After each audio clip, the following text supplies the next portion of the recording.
Are you tired of hunting through Salesforce for the right place to store your data? Learn to create a custom object in under 2 minutes. I'll walk you through the 7 simple steps from opening Object Manager to saving your new object. Let's get started.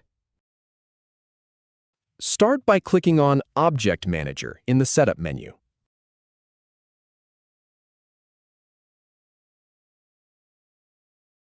Then click on Create, which opens a drop-down. Now select Custom Object from that drop-down.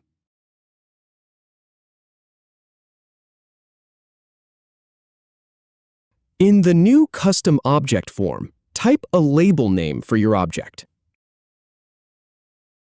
Then provide a plural label name, which is used in lists and reports.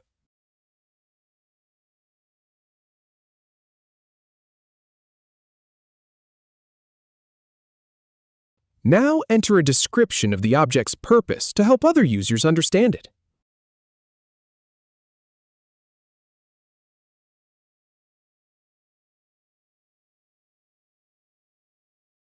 Finally, click Save to create your custom object.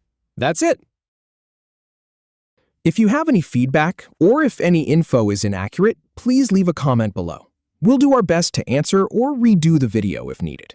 Thanks for watching.